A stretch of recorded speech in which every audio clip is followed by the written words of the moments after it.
नमस्कार दोस्तों, आइए जानते हैं छत्तीसगढ़ की 25 सबसे बड़ी खबरें सिर्फ 5 मिनट में। पर उससे पहले रोजाना अपडेट रहने के लिए वीडियो को लाइक करके चैनल को सब्सक्राइब कर ये वीडियो आप कहां से देख रहे हैं कमेंट करके जरूर बताएं।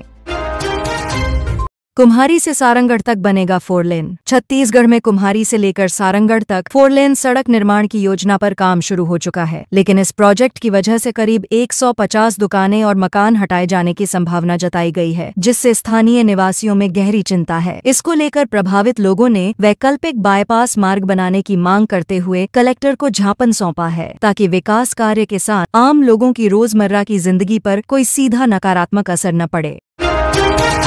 जीसी के छात्रों ने बनाया वेल ट्रैकिंग सिस्टम। बिलासपुर स्थित गवर्नमेंट इंजीनियरिंग कॉलेज यानी जीसी के होनहार छात्रों ने एक ऐसा उपग्रह ट्रैकिंग सिस्टम विकसित किया है जो समुद्रों में विचरण करने वाली विशालकाय व्हेलों की निगरानी करने में मदद करेगा। यह प्रोजेक्ट न सिर्फ समुद्री जीवों के संरक्षण में उपयोगी सिद्ध हो सकता है, बल्कि इससे पर्यावरणीय शोध को भी नई दिशा मिलेगी। छात्रों की उपलब्धि को संस्थान और वैज्ञानिक जगत में गर्व और नवाचार के प्रतीक के रूप में देखा जा रहा है।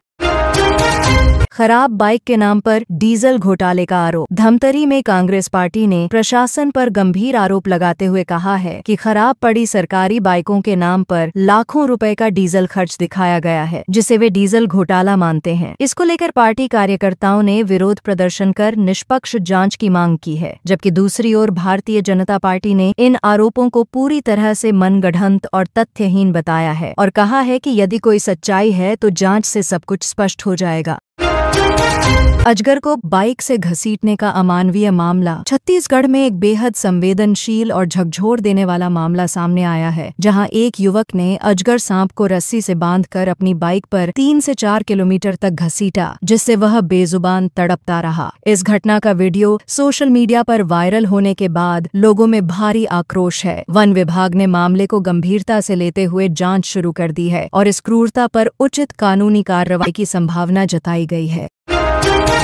अस्पताल में मामूली इलाज पर 40,000 का बिल। राजधानी रायपुर के श्री बालाजी अस्पताल में एक मजदूर के मामूली टांका लगाने पर 40,000 रुपए का बिल थमा दिया गया। मजदूर पैसे नहीं दे सका तो उसे अस्पताल में जबरन रोककर रखा गया। मामले की जानकारी मिलते ही स्वास्थ्य विभाग हरकत में आया और जांच में सामने आया कि यह अस्पताल एक डॉक्टर दंपति द्वारा संचालित किया जा रहा है। अब इस मामले को लेकर उच्च स्तर पर जाँच की जा रही है और कार्रवाई के संकेत अधिकारियों ने दिए हैं।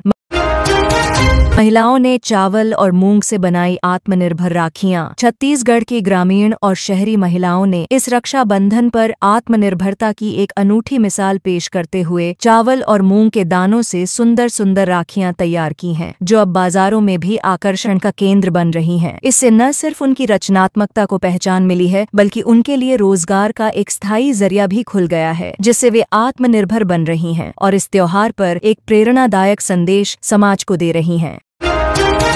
38 साल की महिला को थी दुर्लभ बीमारी, अब स्वस्थ। रायपुर की एक 38 वर्षीय महिला को दुर्लभ बीमारी SIH हो गई थी, जिससे वह सामान्य रूप से खाना भी नहीं खा पा रही थी, लेकिन विशेषज्ञ डॉक्टरों की टीम ने नई तकनीक से उसका इलाज कर उसे राहत पहुंचाई है। देश भर में इस बीमारी के अब तक सिर्फ 5 मामले दर्ज हुए हैं और महिला के परिजनों ने इस चिकित्सा प्रयास को जीवनदान की तरह बताया है। यह उपलब्धि छत्तीसगढ़ की मेडिकल सुविधा और नवाचार की दिशा में एक बड़ी उपलब्धि मानी जा रही है।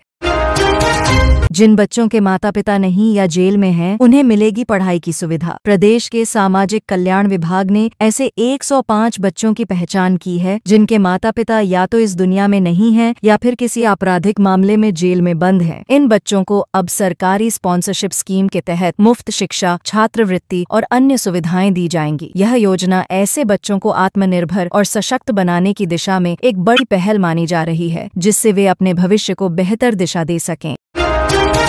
हाईकोर्ट का निजी स्कूल फीस पर अहम फैसला। बिलासपुर हाईकोर्ट ने प्राइवेट स्कूलों की फीस को लेकर बड़ा फैसला सुनाया है, जिसमें स्पष्ट किया गया है कि प्रदेश सरकार को निजी स्कूलों की फीस तय करने का पूरा अधिकार है। इस फैसले से बिलासपुर प्राइवेट स्कूल एसोसिएशन को राहत नहीं मिली है और अब राज्य सरकार द्वारा तय की गई गाइडलाइन के तहत ही स्कूल संचालकों को फीस निर्धारित करनी होगी। यह निर्णय छात्रों और अभिभावकों के हित में देखा जा रहा है।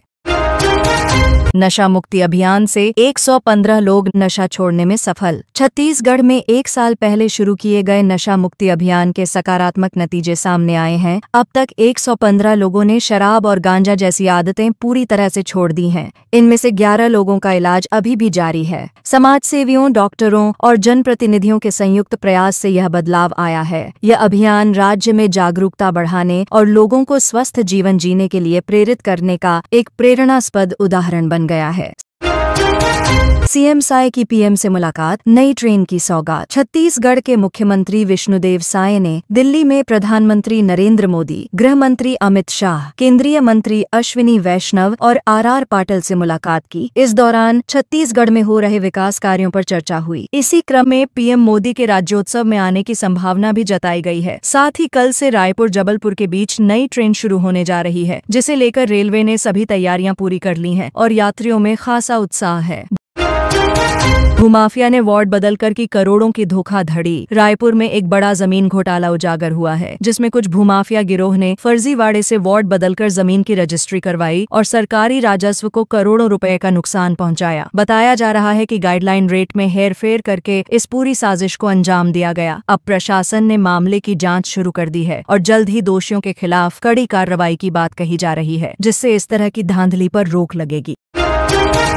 बलौदाबाजार के 1,32,000 किसानों को राहत राशि। बलौदाबाजार जिले के लगभग 1,32,000 किसानों को प्रधानमंत्री किसान सम्मान निधि योजना के तहत आज 29.26 करोड़ रुपए की राशि प्रदान की जाएगी। खास बात यह है कि यह राशि प्रधानमंत्री नरेंद्र मोदी खुद वर्चुअल माध्यम से ट्रांसफर करेंगे, जिससे किसानों में विशेष उत्साह है। जिला प्रशासन ने कार्यक्रम की तैयारियां पूरी कर ली हैं और उम्मीद जताई जा रही है कि यह राशि किसानों की आर्थिक स्थिति को मजबूती देने में कारगर साबित होगी।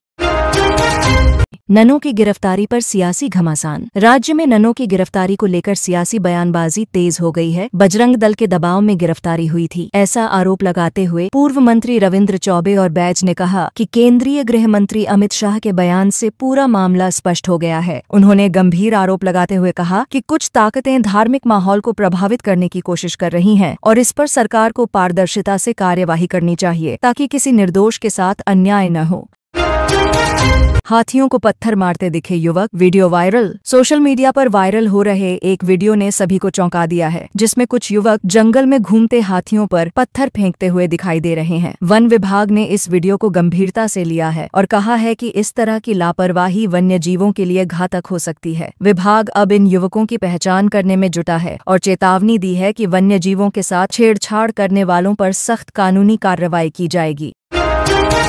रक्षाबंधन पर चलेगी रायपुर जबलपुर इंटरसिटी ट्रेन। रक्षाबंधन के मौके पर यात्रियों को बड़ी राहत देने वाली खबर आई है। रेलवे ने 3 अगस्त से रायपुर और जबलपुर के बीच इंटरसिटी एक्सप्रेस को फिर से शुरू करने का निर्णय लिया है। इस ट्रेन के संचालन से यात्रियों की भीड़ कम होगी और सफर भी सुविधाजनक हो सकेगा। रेलवे विभाग ने इस संबंध में समय सारणी जारी कर दी है, जिसमें गाड़ियों के ठहराव, समय और कोच संरचना की पूरी जानकारी उपलब्ध कराई गई है, जिससे यात्री पहले से योजना बना सकें।